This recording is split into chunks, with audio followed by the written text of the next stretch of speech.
Hi, I'm Aino Corry. I come all the way from Denmark to give you a talk about how to say no to things you don't actually want to do. And it's a bit ironic because some of you might have noticed that I'm doing a talk again later today because I was asked, can you do an extra talk today? And I couldn't say no. So it's one of those situations where you should do as I say, not as I do. I have inherently been really bad at saying no to things, which is why I'm independent now.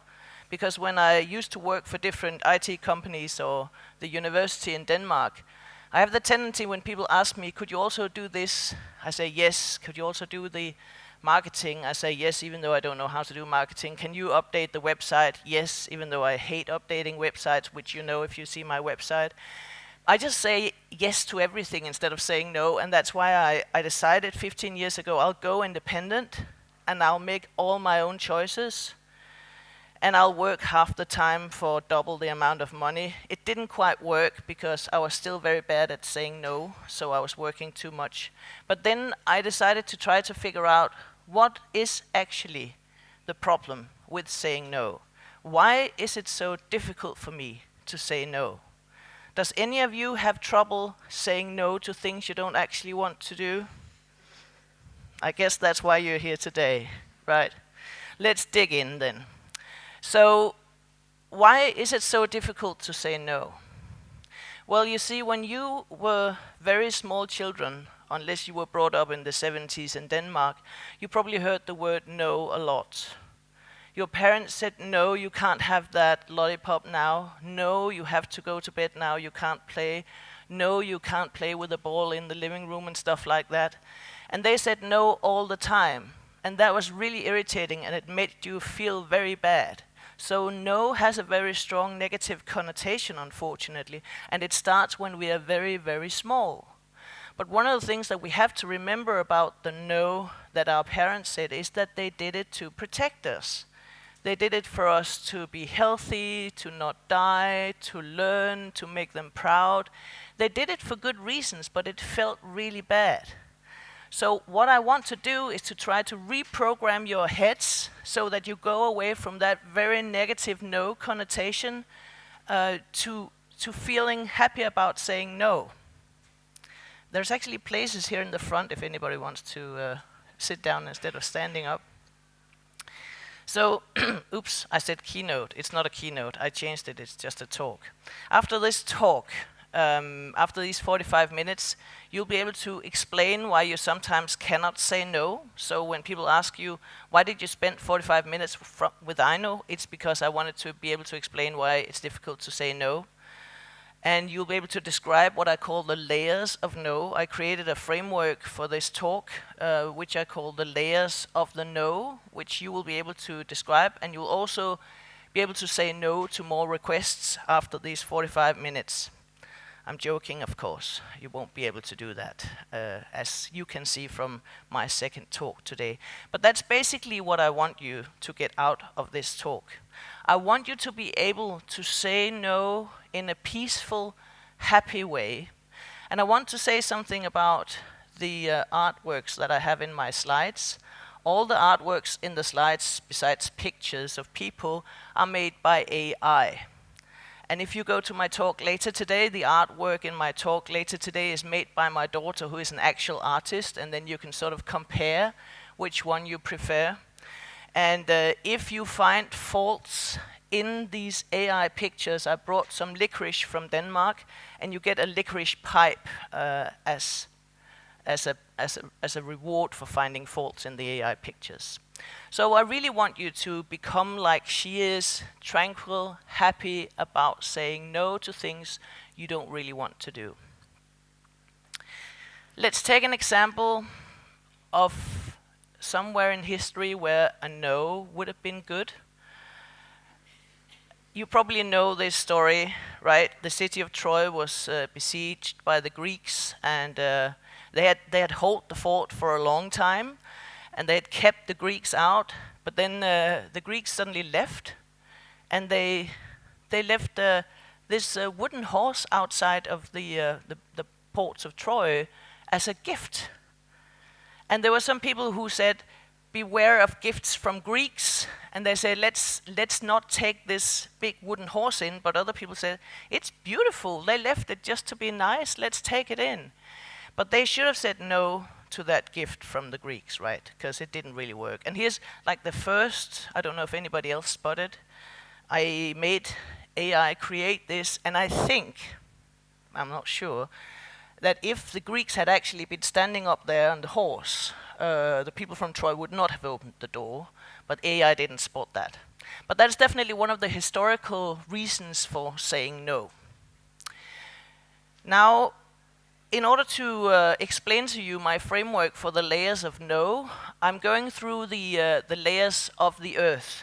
And some of you may know this by heart, but I've brought my notes here in case I don't remember it by heart.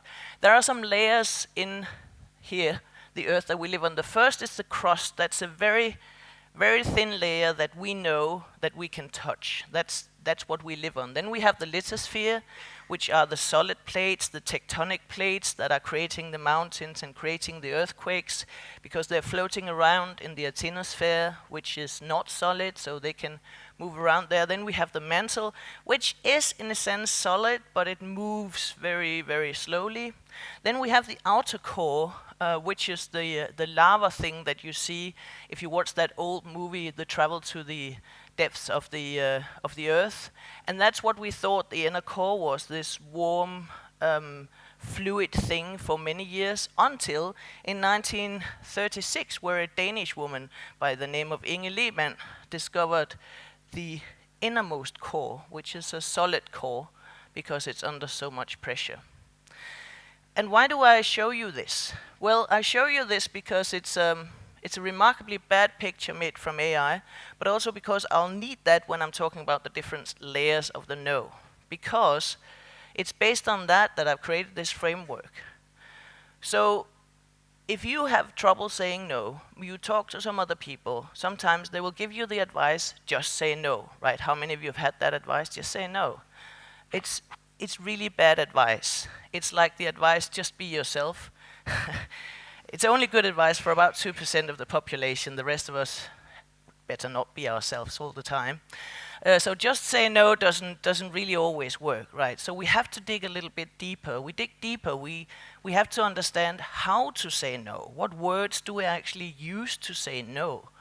And this is what you find if you make sort of a Google search for how to say no. It gives you a lot of ways for how to actually phrase those no's.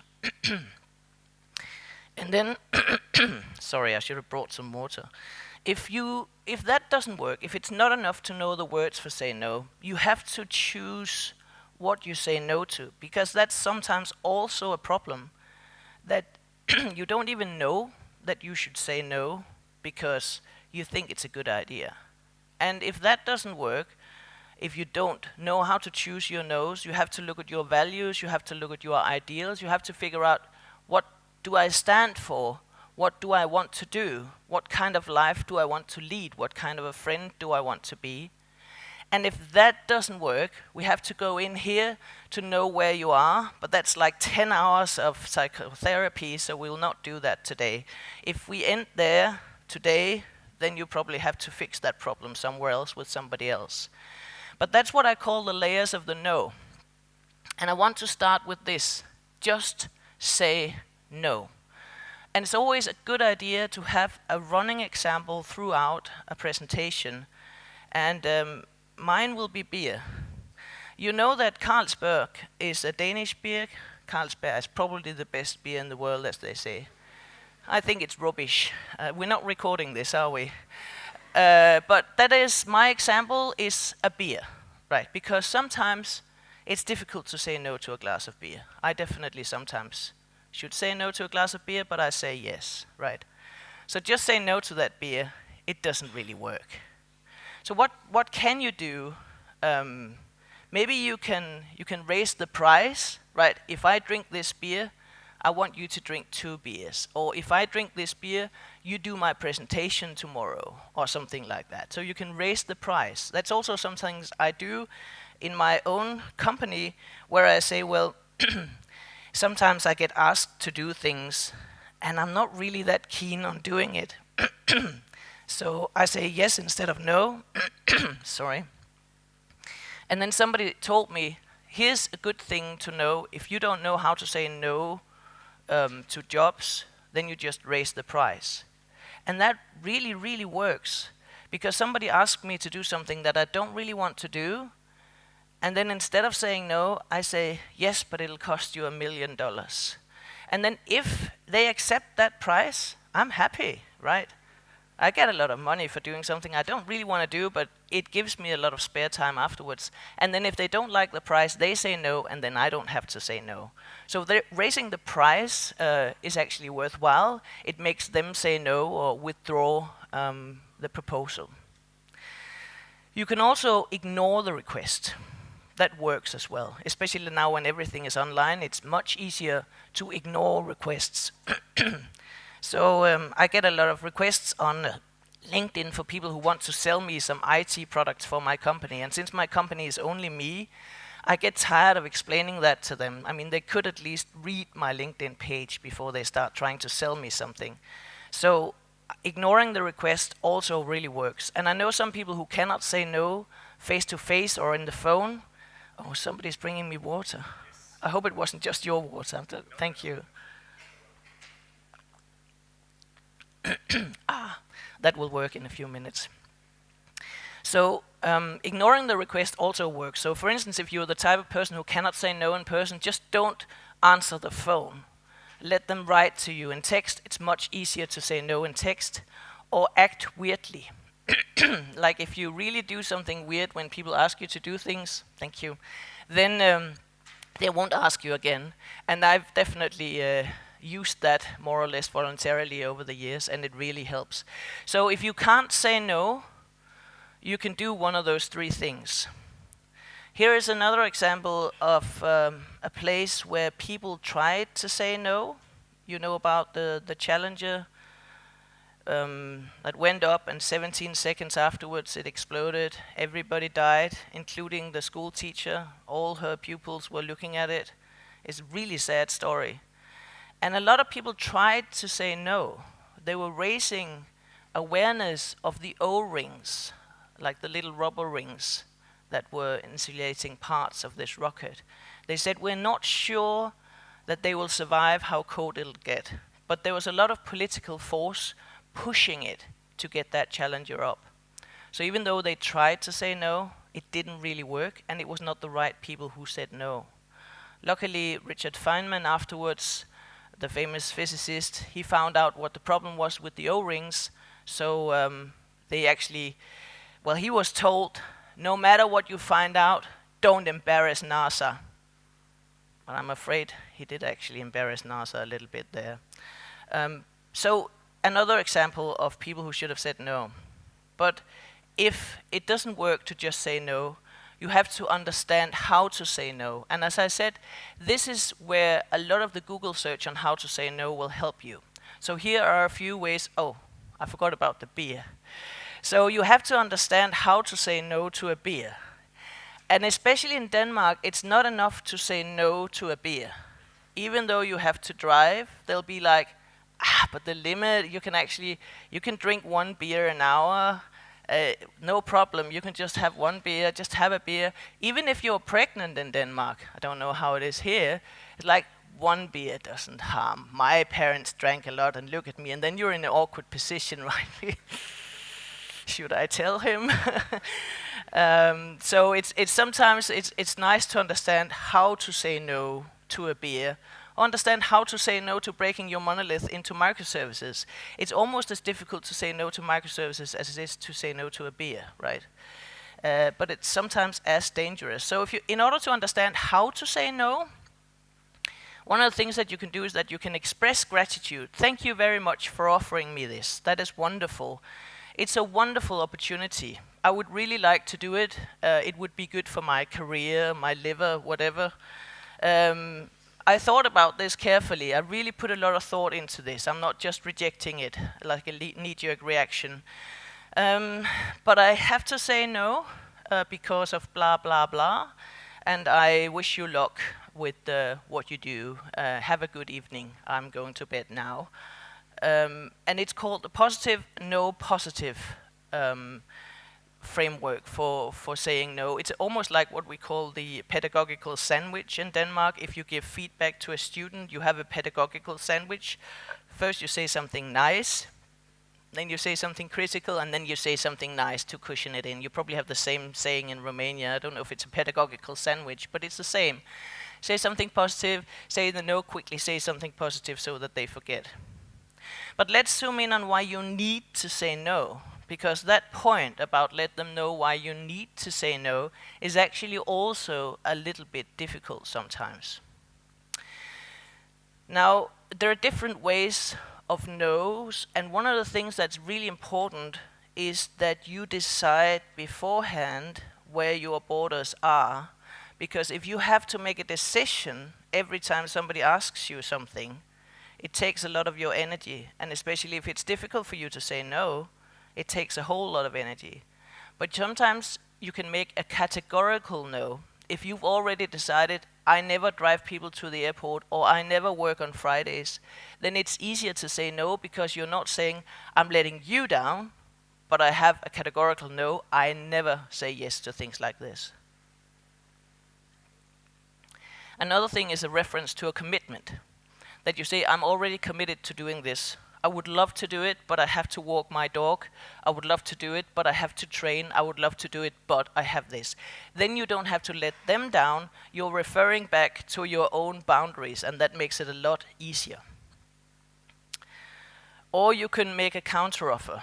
You can find somebody else who can do it. And that's what worked for me also as an independent consultant, that I found somebody whom I could refer to. Like if I didn't want to do it, or I thought I had too much on my plate, I could say, but he could do it instead of me. And then it felt much better. I didn't feel like I was saying no, I was giving them an alternative. Now you can just say, why don't you let AI do it? And that I think that will solve us a lot of problems. But it's still, this will be interesting, right? When is it falling down on my computer? If you're bored, you can think about that. Why is it still problematic to say no? It's because some people are so cute, right? Like this kitten.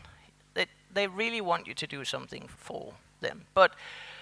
And then you have all your upbringing, not just the point that you learned from a baby that a no is a negative, harsh thing that takes away your opportunities, but also if you say no, what are they going to think about you? Are they going to think that you're lazy? Are they going to think that you don't like them? Are they going to think that you cannot do it? Are you losing face? There are all these things that makes it still very difficult to say no, even though you know how to frame the no's. Something that I learned too late is the difference between the words you use. So the difference between don't and can't. Because don't implies a choice. I don't drive people to the airport. I can't can be argued against. And if I had known this when I was younger, it would have saved me a lot of trouble. Because sometimes I would say, I can't do this because I don't have a car. That's fine, I'll rent a car for you. I can't do this because I have a headache. And that's fine, here's a paracetamol. So there's a huge difference between can't and don't. And the point is again, that the don't implies a choice. It is something that you have decided, and it is very difficult for people to argue with what you have decided, what you have committed to. But if you say, I can't do it, they can find a way to solve your problem. Should versus could, also an interesting difference. We say, we should run every day, we should read more books, we should drink less beer, we should do all these things. But should, again, is something that we can say, but, well, we're not doing it. But could gives you a real option. So should implies that you feel bad if you don't do it. Oh, I should go with you to the cinema. Then why don't you do it? But if you say I could instead, it implies that you have a real option, and that option you can actually say yes or no to. Should is sort of out of your hands. I don't want to take responsibility for this. There is an interesting man called Chris Matz that has talked a lot about real options. I don't know if you know him. I don't know if you know about real options. But I think real options is a very interesting thing to think about, not just in real life, but also in software and everywhere. It's something that I discuss with my children. Is this a real option or is it not a real option? Because sometimes people ask you to do something and it's not actually a real option, right? Like there's a fire. Please bring me some water. That's not a real option. Like you can't say no. I'm just gonna stay here in the couch while you burn in the kitchen. There are real options and there are not real options. And options have value, so you can get something out of both ways of that option. Options expire. At some point, it's not there anymore. You've lost your chance. Options is something that you can actually say no to. Otherwise, it's not a real option. And you shouldn't commit unless you know why you are committing. And I think that the thought about real options is actually a really liberating way of thinking about your options. When people ask you, when you're at a crossroad, is this actually a real option or is it not a real option? Because if it's not a real option, don't spend energy depending on whether you want to say yes or no. It's just something that you have to accept. Another example from history where somebody should have said no is Titanic. Like they were trying to win the blue ribbon by being the fastest, and they said that it was an unsinkable ship. It's always a bad omen to say something like that. Like if you say that this is a quality inn, it's probably not quality inn, right? If they have to put it in the title, it's probably not true. They're trying to convince you. So an unsinkable ship is probably sinkable, right? Quality inn probably doesn't have high quality. But here in Titanic, the captain really wanted to win that competition. So the only thing that was important for him was to sail as fast as possible. And even though people said, if we're sailing in that direction with that speed, we might hit an iceberg, he didn't listen. Because it was not a real option for those people to say no. Because they didn't really have the power to say no. Even though they knew that they were sailing to their death, it was not a real option for them to say no. Now that was really sad. To lighten the mood, I want you to find the fault on the AI picture. Yes?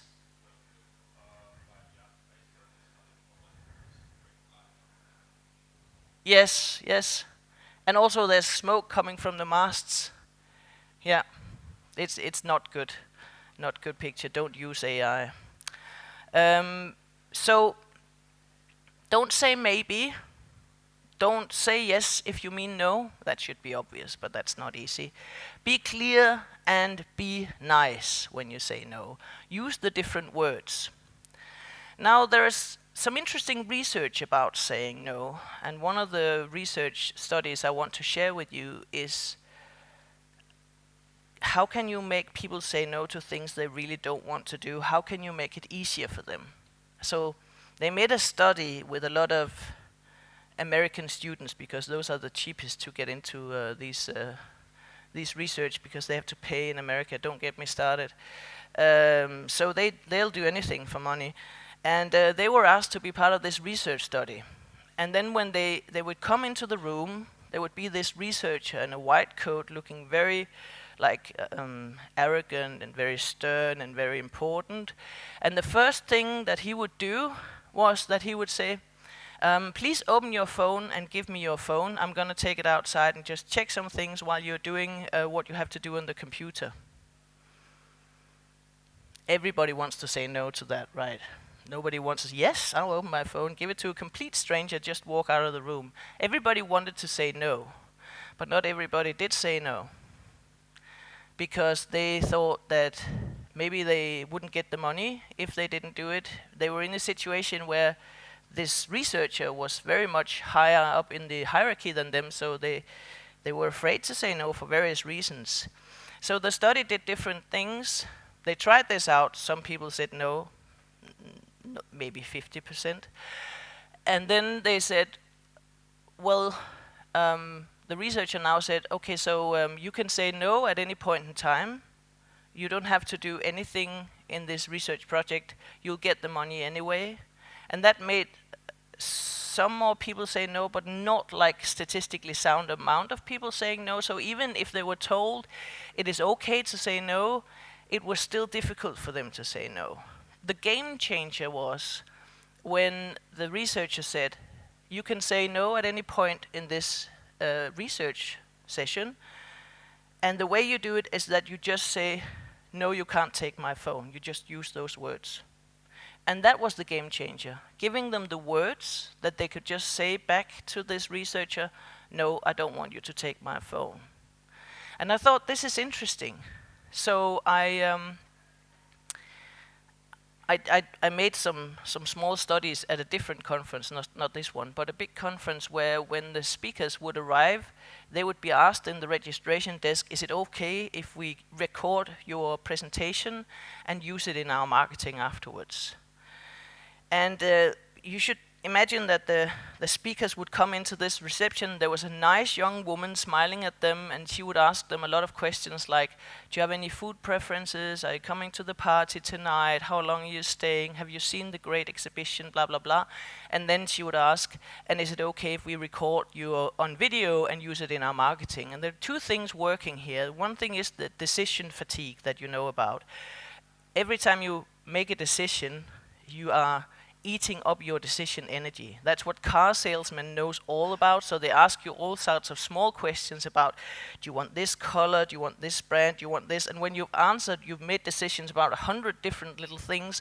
They ask you, do you want a really big, expensive motor? And you're completely out of decision energy, and you just say yes, because you can't do anymore. And they know that, and they do that. It's also why some people choose to wear the same outfit every morning, because then they don't have to spend decision energy on what they're wearing in the morning. They can spend the decision energy on the important things. I'm not saying what you wear is not important. I'm saying that sometimes things are importanter. But in this situation, these poor speakers were asked blah, blah, blah, blah, blah, and can we record you on video? And I noticed that they would always say yes. Even though I could tell from the body language that some of them were like sort of squirming. They didn't really want it, because when you are recorded, there are some things you just can't say, like all the juicy stuff about some companies you've been in, you can't say that. So sometimes you just don't want it to be recorded. And I was standing next to them, and then when they asked that question, I said to the speaker, it's okay, you can just say, no, I don't want you to record me, or no, I don't want you to use the recording. And I could tell that there was a difference there. And it's not just because I was bigger than most of the speakers and they were worried about me, but it's they really sort of, you could see that they were relieved, and then they knew how to say no. I don't think that the lady who asked them was very happy about my presence there, but I thought it was interesting to see how people react. And I think that's not just for you about saying no, but maybe also if you ask somebody something and you're just a little bit worried that they're saying yes for the wrong reasons, you can give them the words to say no. You can say, it's okay to say no. You can just say, use these words, and then it's easier for them to say no because they know exactly what to say. So we had the just say no, we had the understand how to say no, and now we say we have to learn to choose our no's. Because I said before that it's not easy just to say no. Sometimes having the words to say no makes it easier, but having made the decision before you even get asked makes it even easier. So learn to choose what to say no to. It also is about beer, because sometimes it is a good idea to say yes to beer, but sometimes it is not a good idea to say yes to beer. Sometimes it's better to say no, and it's often better to make that decision about how many beers you want to say yes to before you go out. Because the more beer you drink, the better idea it sounds to drink more beer. And you have to choose your no's, because every time you say yes to something, you say no to something else. That's one of the things that really helped me saying no, that, okay, everything you do has an impact on the future you. So if you're saying yes to some things, there are some other things that you cannot do. You're saying yes to being at a conference in Romania, You can't be with your family in Denmark, right? You're saying yes to being with your family in Denmark, you can't go to Romania and eat the lovely food and drink the lovely red wine. So there are always some things you're saying no to if you're saying yes to some things. And the people who have that sort of incorporated in them, it's very easy for them to say no and yes to things, but sometimes they come off as being a bit strict. And I think we should try to remove that feeling about people who can say no. They're saying, very harsh, especially if it's a woman who can say no. She comes really off as a tough person that people don't like. One of my best friends was really good at saying no. Like, she would just say no. She didn't even hesitate. She didn't give a counter offer. She would just say no. She was really good at saying no. Sometimes it was really irritating how good she was at saying no, because I sometimes expected something else, because I thought she owed me, but she could just say no, which I think is amazing. But with her, it came with other traits as well. She was blissfully honest, which is not always what you want in a friend. So I remember when I turned 30, I said to her, I'm so sad of how I look now that I'm 30. I looked so much better when I was 19. And I was expecting, since she was my friend, that she would say, but I can see the wisdom in your eyes. You're moving yourself with such quality. You're so much more beautiful now than when you were 19. But she said, show me a picture.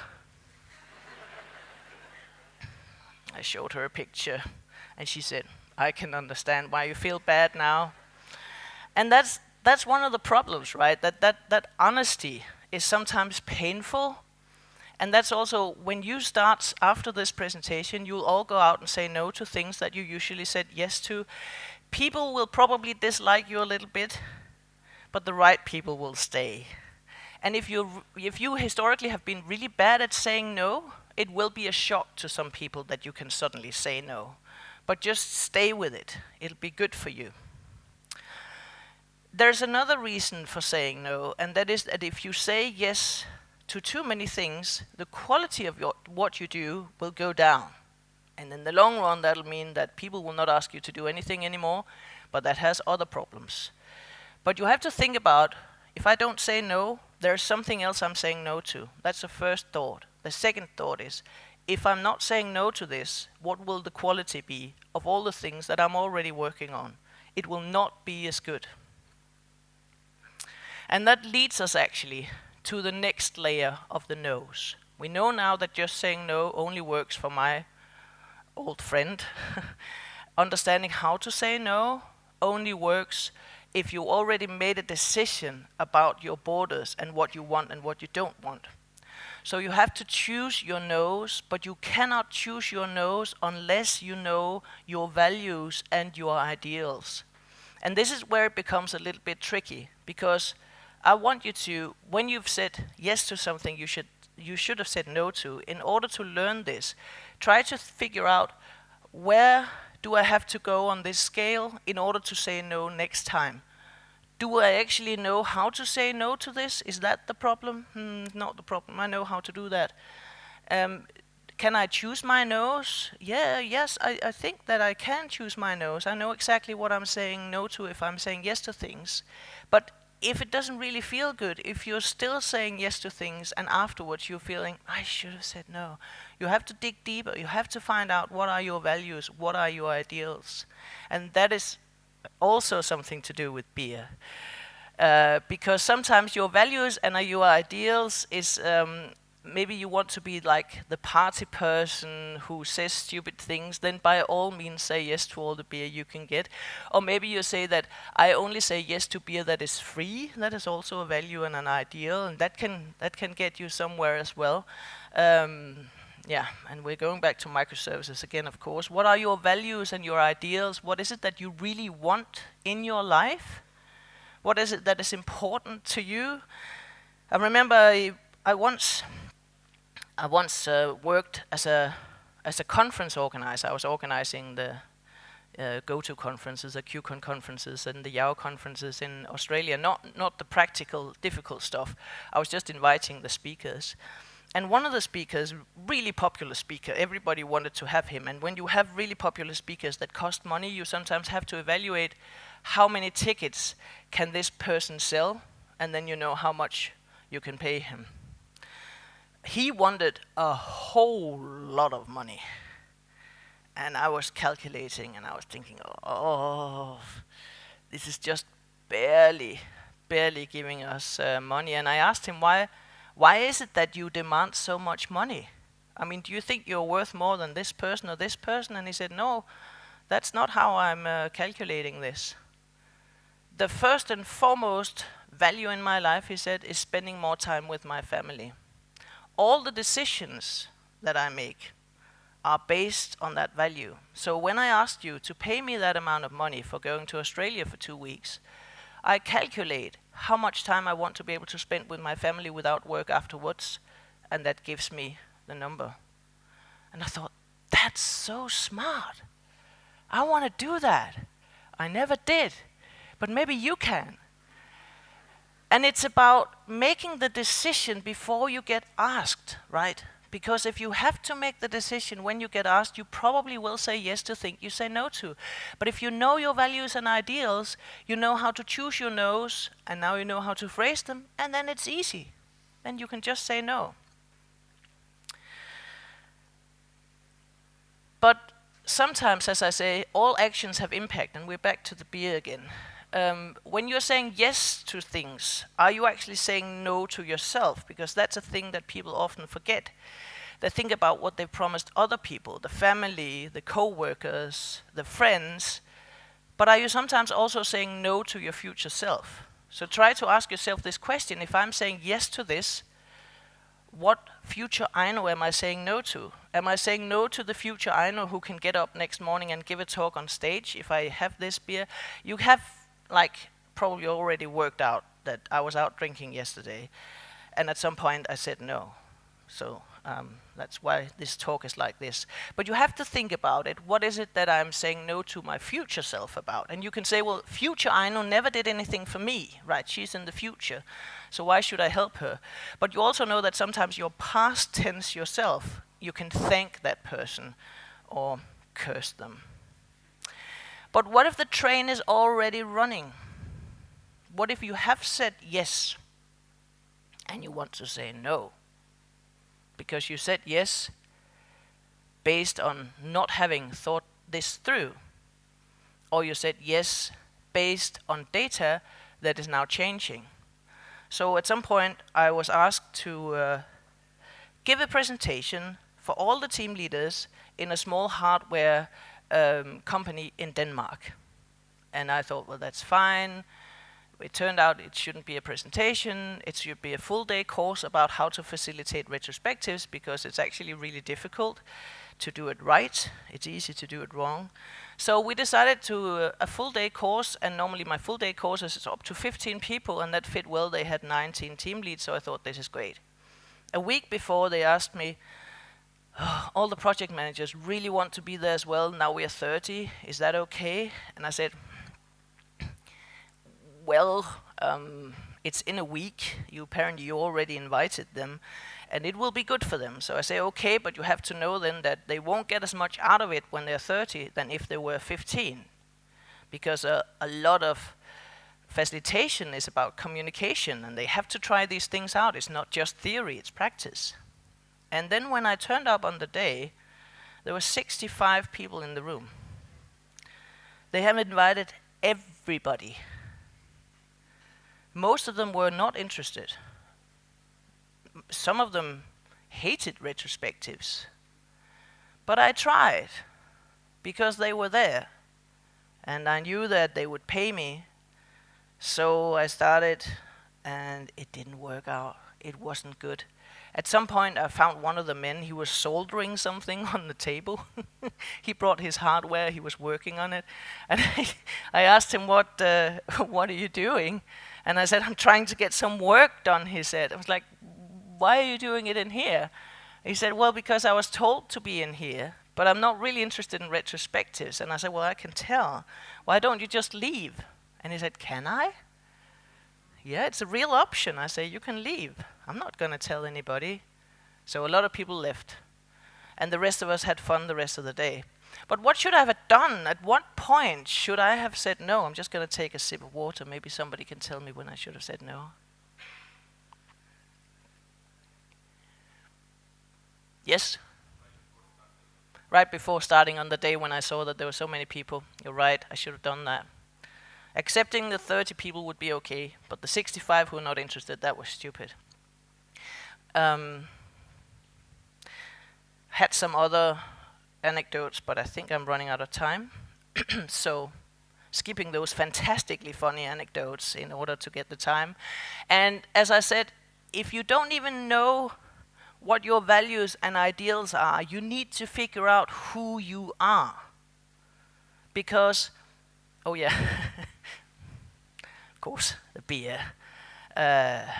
Because who are you? You have to think about, do I get affirmation from other people? Do I need affirmation from other people? Or am I good enough just being myself? Do I need to go out drinking with people for them to like me? Or am I okay without? Acceptance. Will people accept me even if I say no? Or do I have to say yes to microservices or drinking beer for people to accept me? Is it okay if I still love my monolith? Or will they find me old-fashioned? And approval. Do I need approval from other people? Or am I okay approving myself? Those are really big questions that I will not even try to answer right now. But if you really struggle with your nose and you've gone all the way through all the layers, then it's probably because you need psychotherapy, right? So, but what can you do tomorrow? You can make statistics of your yes and your no's, right? And it's like estimation and evaluation. Estimation in itself, completely waste of time, except for the good discussions that you get out of it. And then afterwards you look at what happened, how long did it take. That's valuable, also with the yeses and the nos. Try to find your priorities before you get asked. Try to figure out what is most important for me. Is it money? Is it fame? Is it being fit? Is it being a good parent? Is it being a good friend? What's important for you? Make time for self-care. Remember, that's also on the agenda. That's something that we often forget. Okay, I can do this and then I won't go training, but it'll be fine. But maybe it's not fine. Practice assertiveness, and that's what I said in the beginning. This can be difficult if you're not used to being assertive, if you're not used to saying no. It's difficult for you, but it's also difficult for your environment. So you can start practicing with a good friend. You can say, I am learning how to say no. So I will be saying no a bit more than usual, just to warn you. It's not that I hate you, but I'm learning. And they can give you feedback on your no's, and then gradually you can learn to say no to other people. You can delay your responses. You don't have to answer immediately. You can say, I will answer tomorrow. Because when you give your brain a little bit more time, it will definitely, or most likely, know what the right answer is. But if you answer immediately, it will be just the fight or flight sometimes. And offer alternatives, as I say, maybe somebody else can do it, maybe I can do a smaller portion of it, maybe AI can do it, maybe you don't have to do it, maybe you can do it yourself, whatever. And enjoy the results, because your life will be better for it. Maybe not other people's lives, but your life will be better for it.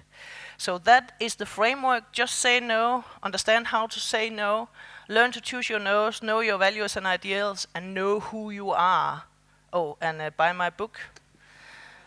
And I brought some books that I can sign and sell to you. But this is the last slide. What should you say no to tomorrow? Take 5 seconds to think about what will you say no to tomorrow.